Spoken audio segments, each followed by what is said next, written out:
Today we will talk about the major victims of the new immigration regulations.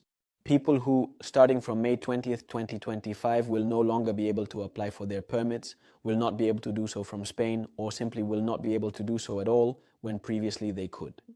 It's not a very pleasant topic, but it's necessary to know about it. Stay tuned, I'll explain it to you. Next.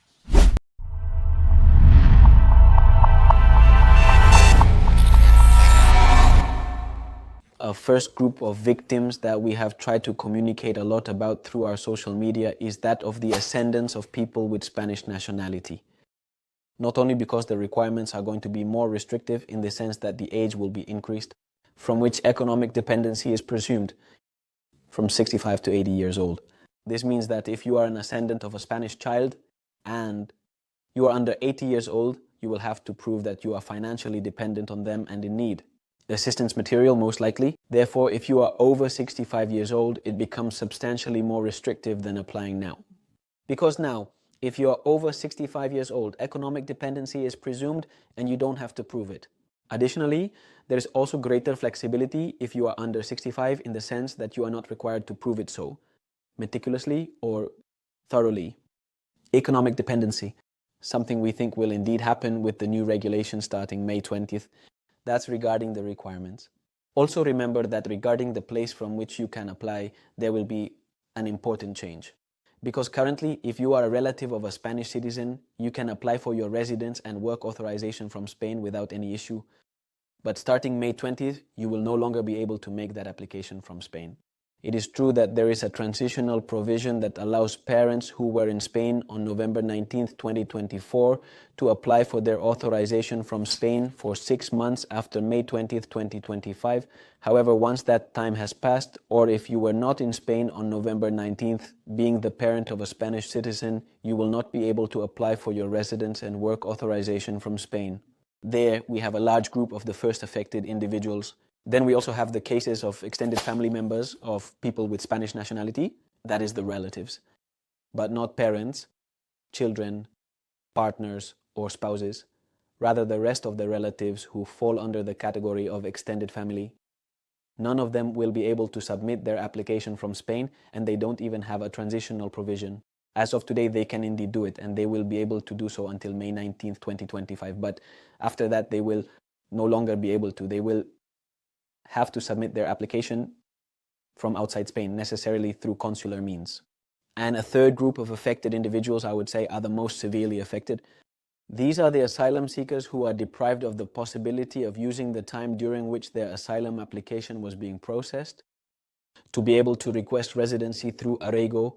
Therefore, if today a person can request Arraigo, whether it requires 2 years for Arraigo for training or 3 years for social Arraigo, they can request it by counting all the time they were an asylum seeker within those 3 years. This can be done as of today. You only need to withdraw the asylum application if it is still in process. Starting from May 20th, that will not be the case. The time you spend as an asylum seeker will not count towards the Arraigos for those Arraigos that require time, obviously. We could say this is the greatest disadvantage in terms of severity because it wipes out the possibility of accessing the status at a stroke. It's not that there are stricter requirements or that the place from where you apply changes, but it wipes out at a stroke the possibility of using all that time, which is usually years, as an asylum seeker to access Arraigos. Regarding this, there is indeed a transitional provision, but the issue is that it is clearly insufficient.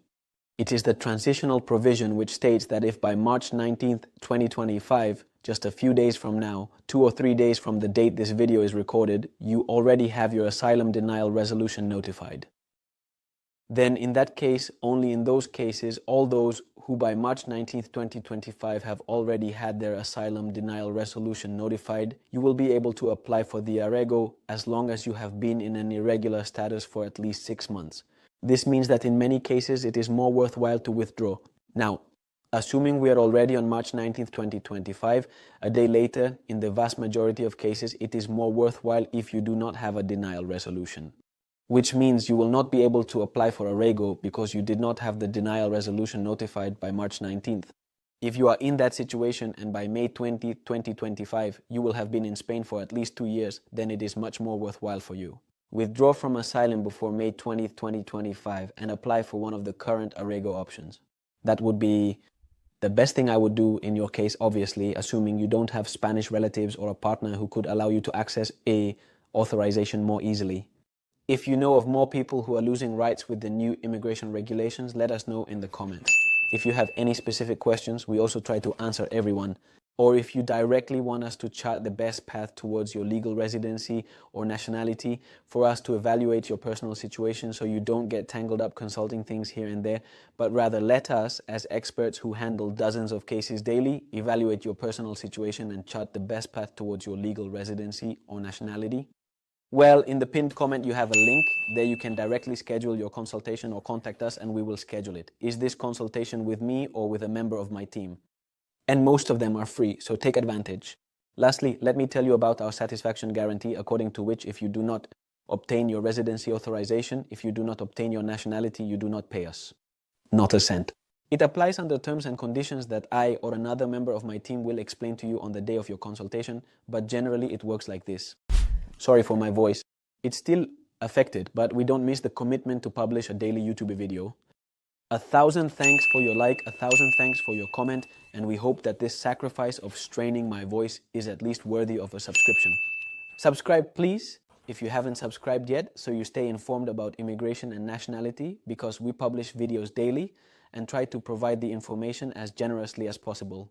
As much as we can, and you also motivate us to keep doing it and show solidarity with the strain I'm putting on my voice. Thanks for watching us. See you next time.